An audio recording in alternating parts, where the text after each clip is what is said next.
Velkommen til Vandremand. Godt og vel 10 km fra, hvor jeg bor her i Bad Grund i Sydharzen, der var der i 2008 en amatørarkæolog, der gik og med sin metaldetektor og gik og hyggede sig.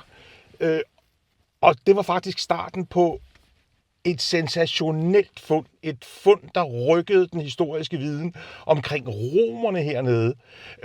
Han opdagede faktisk en glemt slagmark fra 300-tallet.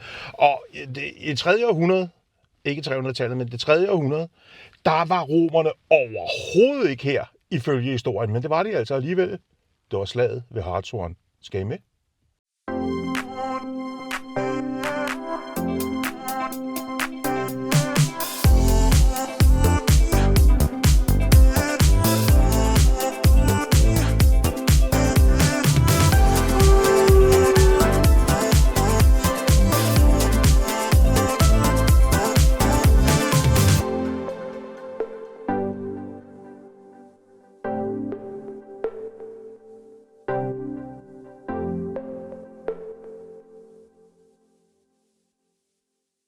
Prøv lige at se opklaringen, hva? Så kom vi herud.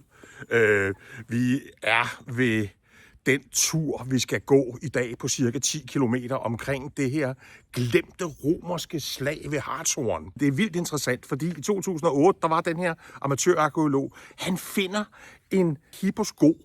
Det var simpelthen, i stedet for at man skoede heste i romerske tidsalder, så gjorde man det, at man satte sådan nogle jernbeslag på. Og man fandt et af de her jernbeslag, og så sagde man, her er romerne været. Der var bare lige det, at alle historikere, de siger det samme. Efter slaget ved Teutoburgerskoven i år 9 efter Kristus og indtil år 15, hvor man lavede nogle hævnauktioner, så kom man simpelthen ikke heroppe på den side af Rhinen her. Så man troede simpelthen, og man har troet lige frem til 2008 her, at romerne, de holdt sig i skinnet, de skulle ikke have noget med de der vilde germanere at gøre. Sådan var det bare ikke. Og det er det, vi skal undersøge i dag.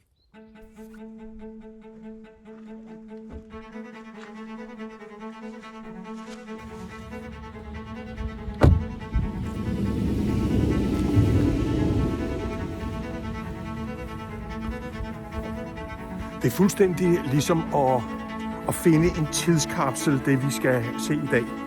Fordi da den amatørarkæologen, han fortæller det her til de tyske myndigheder, så begynder de at lave nogle meget, meget intense udgravninger. Og de udgravninger, de står på, og man finder 2.700 forskellige artefakter, pilespidser, udstyr, noget fra en vogn, og altså den her sandal og så videre.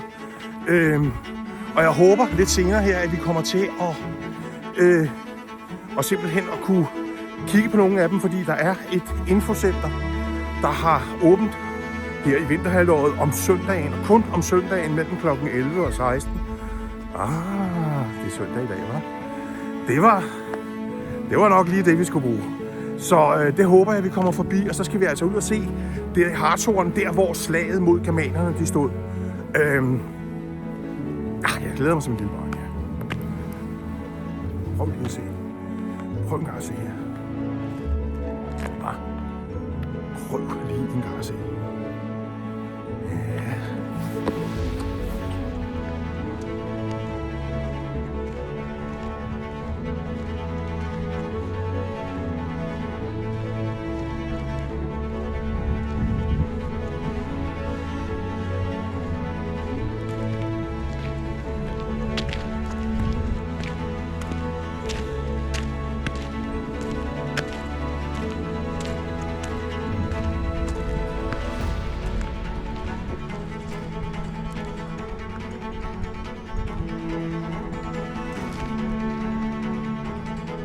Jeg tror jeg faktisk, jeg kan se det infocenter, der er blevet lavet i forbindelse med fundene her.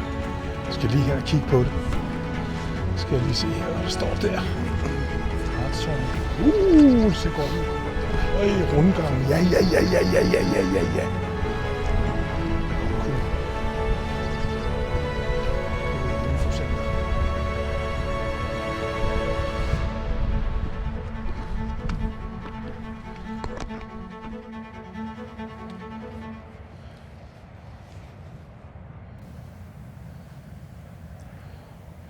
Som 2 skarpe vinger skyder besøgscentret op af jorden, hugget i lys og skygge. Et ekko af kampens voldsomhed. Jeg går mellem vægge af råt egetræ, duftende af skovens dyb. Et minde om germanernes rod i naturen. Overfor gløder metallet i gyldne toner. Romerrigets styrke, tekniske snilde, den verden de bar med sig. 2 civilisationer, frosset i arkitektur, ansigt til ansigt. Indenfor er der varme, kaffeduft og stille klirrende kopper. Mennesker med lys i øjnene, klar til at dele deres historier, som om de har ventet på denne stund. Jeg når knap at træde over tærsklen, før jeg sidder med en kop i hånden og en småkage på tallerkenen. Overfor mig taler Irene Søfker, næstformand, formidler og vogter af historien. Hendes ord bærer både fortidens ekko og nutidens vilje til at holde den levende. Luften er mættet af en stemme, der fortæller om et dramatisk møde i år 235, hvor omkring 10.000 romere tørnede sammen med måske 2.000 germanske krigere. Arkæologer mener, at germanerne lå skjult i et baghold for at angribe romernes forsyningsvogne i det smalle pas ved Harzhorn. Udgravninger har afsløret over 2.700 genstande. Et af de bedst bevarede antikke slagfelter i Europa. Blandt fundene er pilespidser, ballistaprojektiler, sværd, dolke, vogndele, romerske hjelme, rustninger i flere typer og sømmede romerske støvler. Et næsten komplet stykke ringbrynje vidner om kampens brutalitet, mens mønter præcis daterer slaget til midten af det 3. århundrede. Og midt i denne fortælling ligger begyndelsen på det hele. Det første fund, der førte til alt andet. Und zu den ersten Funden gehört neben den Katapultbolzen unzweifelhaft die Hipposandale.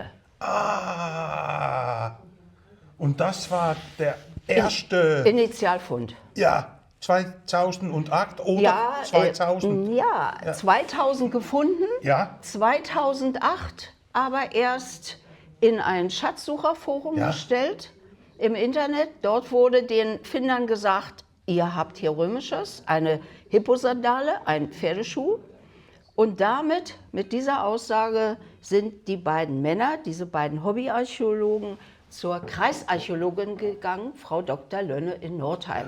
Und damit war das Harzhorn wiedergeboren. Ja. Das war der 18. Juni 2008. Dankeschön. Jo, bitte. Og blev budt på kaffe og kage og et 15 minutters interview om det hele her. Hold da op, hvor var de venlige. Ej, det var rigtig fedt. Vandremand på interview. Tysk interview for første gang. Det... Bis bald. Ej, hvor fedt. Og det er bare klaret helt vildt op. Fedt, mand. Nu skal vi på tur. Skal der gås?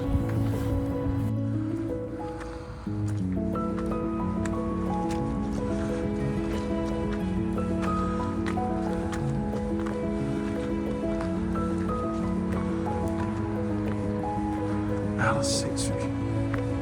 Det er fedt. Og med rundtur med infotavler og umdrales.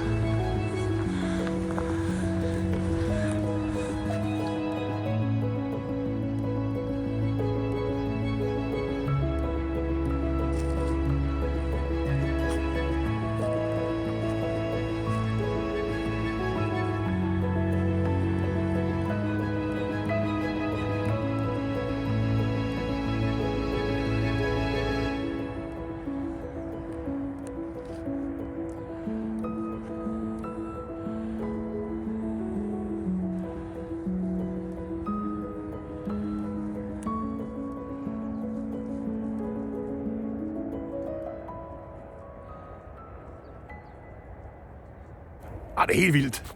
Altså, det her, det er Harzhorn.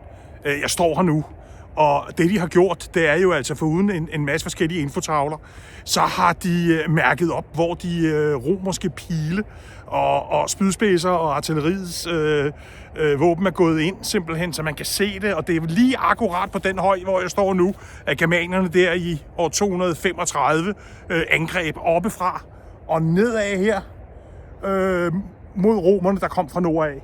Og der har romerne altså forsvaret sig selv først med artilleri, og derefter forsøgt at få legionærer til at gå i kamp med de her germanere.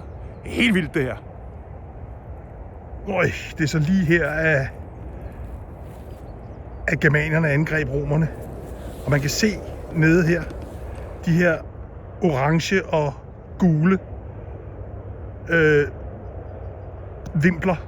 Det er simpelthen, hvor at romerne har skudt, og hvor man har fundet fundsteder for forskellige former for projektiler. Man kan tydeligt mærke, at man skal opad her. Det er også en tur her, hvor vi skal et par 100 meter op og et par 100 meter ned. Men heroppe på Hartshorn, hvor altså germanerne angreb romerne, der er det vigtigt at notere sig, at germanerne havde en helt anden måde at føre kamp på.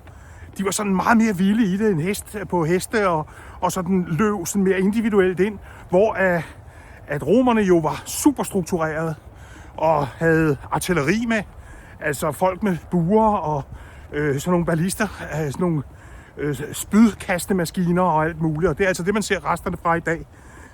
Så de har altså forsvaret sig, romerne, og gjort det med held, for man regner med, at slaget her har taget cirka en time maksimum, og så har de altså kunne få germanerne til at flygte, fordi man har ikke fundet nogen massegrave eller noget. Det har været hårdt forsvar, der fungerede.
Og det er der, man har fundet den her Kettenhemd.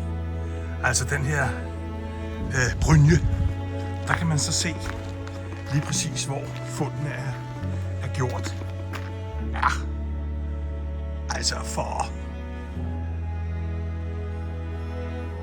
lidt arkæologimørder og andre aficionados som jeg, der vil jeg sige, at det her, det slår altså.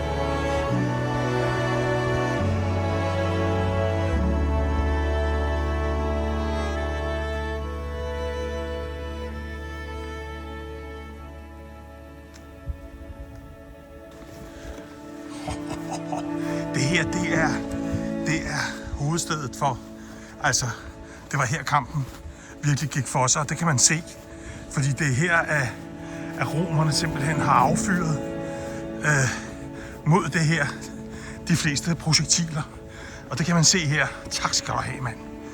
Et forsvar at komme med. Hver en af de her vimpler er et projektil, en spydspids eller en bue. Hold nu op.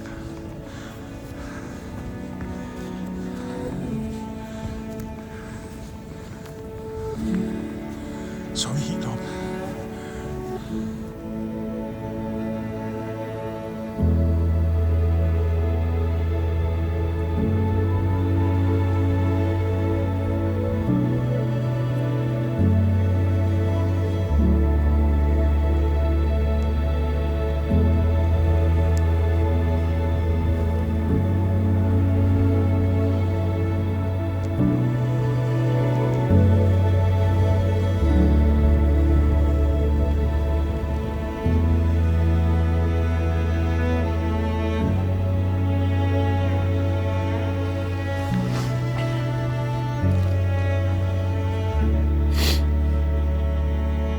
Der er en her. Skal der lige have dagens Marcus Aurelius. Til en dårlig tanke.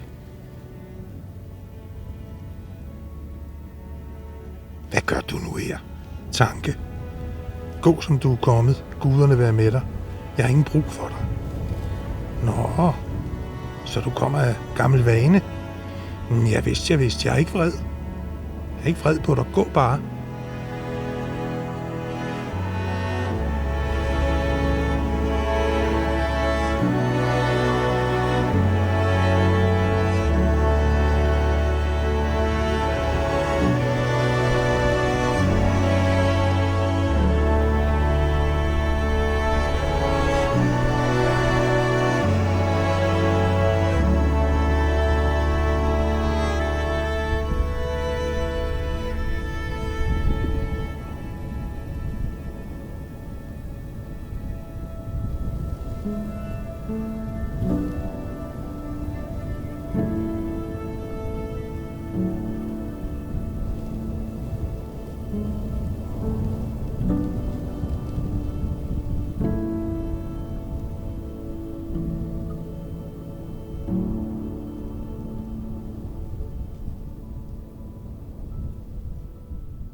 Nej.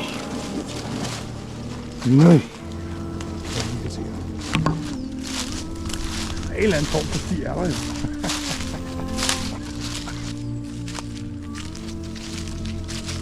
Der skulle være en brændmærke derhen. Vandremand går offroad. Hold op med de der lange.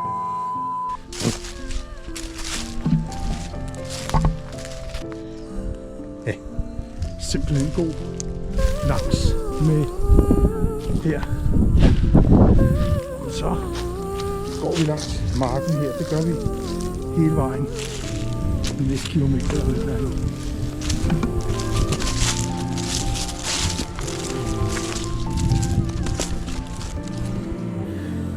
Jeg har altid skiftet sko med i bilen. Altid. Og fordi man ved aldrig helt, hvad man kommer ud for. Nu var vi lige offroad et øjeblik. Og så, der står et dyr henne.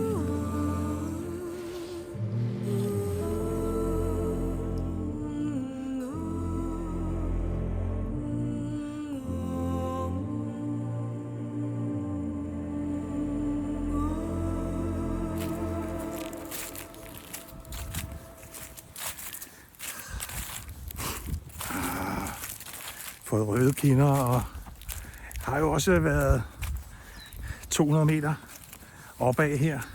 Og så var det lige offroad her. Det var virkelig interessant.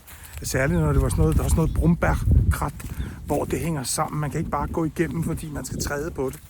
Og så det fik vi også lige gjort. Og nu har jeg så fundet altså den sti, den her tur har vist, at man skal gå for alvor. Det er jo sådan med vandring, at jeg har jo ikke bare taget og sagt, nu skal vi gå den tur i dag. Nej, jeg har møjsommeligt udvalgt et sæt af ture, når nu jeg er hernede og optage, som jeg forventer, at jeg kan gå. Og man går ind og ser, for det første ser man vejrforhold og vejrlig allerede 14 dage før jeg er afsted, så tjekker jeg jo, skal jeg aflyse, eller skal jeg tage mig ned? Fordi hvis vejret virkelig er dårligt, så er det jo ikke, lige sagen, og det forværrer også ruternes graduering. Altså en middeltur bliver meget hurtigt svær, hvis man går i sne, for eksempel. Men jeg har jo selvfølgelig tjekket vejrudsigten, det gør jeg også her til morgen. Og jeg vidste, at det blev sol i dag, men man kan aldrig vide. Så har jeg møjsommeligt udvalgt en tur, der er sådan cirka 10 kilometer. Fordi jeg vidste, at jeg skulle også ind på noget et slags museum eller infocenter og bruge tid der og sådan noget. Så meget længere skulle den ikke være. 10 kilometer cirka. Og så bliver den jo vurderet egentlig til middel, den her. Og det er jo et spørgsmål om nemlig det der med, at lige pludselig skal man gå offroad, og lige pludselig så er man ude i noget smat, og 10 kilometer, så skal man altså have en vis sådan stamina for at kunne sige, jamen nu går vi, og nu går vi den simpelthen bare igennem. Men 200 meter op og ned, det regnes ikke for ret meget. Og men det kan det godt være, hvis det er på meget kort distance, at de 200 meter skal op. Det er klart, hvis man skal klatre rigtig meget højt, 200 meter, så kan 200 meter være rigtig, rigtig meget. Men altså, jeg har udvalgt den her tur. Jeg har ikke taget, som jeg normalt har ved lange ture. Jeg har lidt en sandwich med bag og en banan. Men jeg har ikke taget nødhjælpskit med, som decideret. Altså, jeg har med. Det er blandt andet sådan en gasebind og fløjte og sådan nogle ting, så jeg kan gøre opmærksom på, hvor jeg er, hvis der sker noget. Men i dag, der vidste jeg, at der kommer så mange mennesker her. Ikke lige her, hvor vi går nu, men på de ture, og jeg kan se vej og sådan noget, så der er ikke nogen stor problem med det. Men på de store ture, der har jeg som sagt altså rigtig nødhjælpskit med. Nu har jeg bare en lille pincet og et plaster, hvis det var, at man fik en splint eller noget. Så har jeg vand med. Jeg har 0,75 liter. Så jeg ved, at om sommeren, så kan du godt doble det med 2. Gang det med 2, fordi så får du virkelig brugt det. Jeg har sippet lidt til det. Men når det er vinter, og man ikke sveder voldsomt, som man gør om sommeren, så er det ikke nødvendigt med mere, eller for mig i hvert fald, med mere vand end lidt under 1 liter. Og jeg ved jo, at turene her er berammet til sådan cirka 2,5 time eller noget, der minder om det. Og det vil sige, at det skulle nok kunne lade sig gøre. Så det her med planlægning, og selvfølgelig have udstyr med, tøj med, som jeg ved kan klare det, kan klare mosten. Jeg har ikke i dag, hvor jeg ved, det er varmegrader på helt op til 10 grader, mellem 7 og 10 grader og sol, har jeg ikke træningsbukser på indenunder eller noget. Jeg har en svedtransporterende trøje på og en windbreaker, og så har jeg bare den her på, og jeg har rigeligt med varme. Også da jeg har siddet og lavet optagelser. Det er dejligt det her. Så derfor så er vandring altså en ikke bare gåtursagtigt, Men det er noget, der skal planlægges.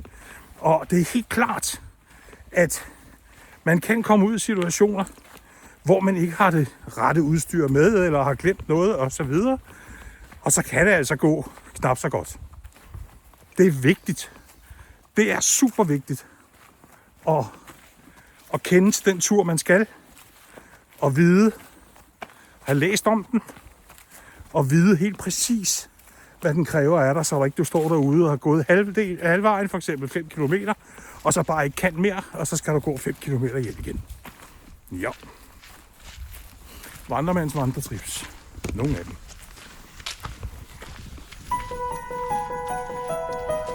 Hartshorn, Harryhausen, 3,7, så er der 3,7 tilbage. Så er det bare Wildromantischwald. Nordrhein-Wald.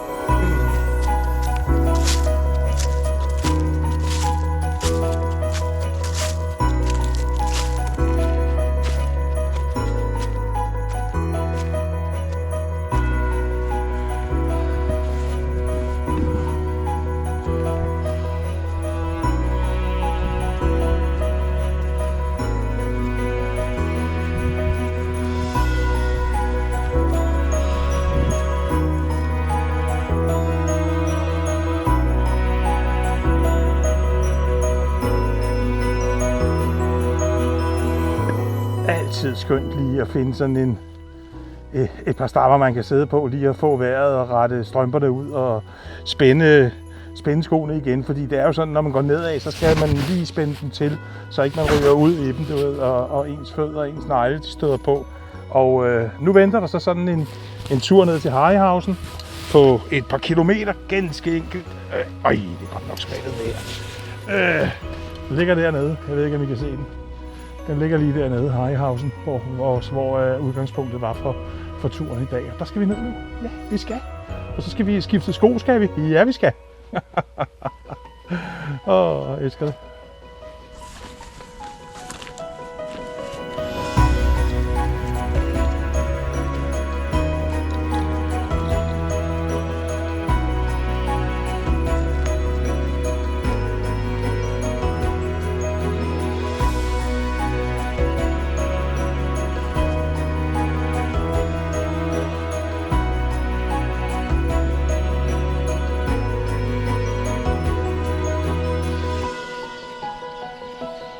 Ich kann mein blaues Auto sehen.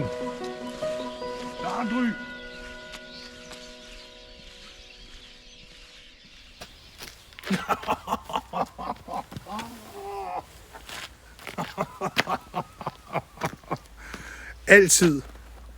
Altid have, hold lige til den der, altid have ekstra sko med, ikke? Så ikke vi skal svine bilen til på en umanerlig, væmmelig måde.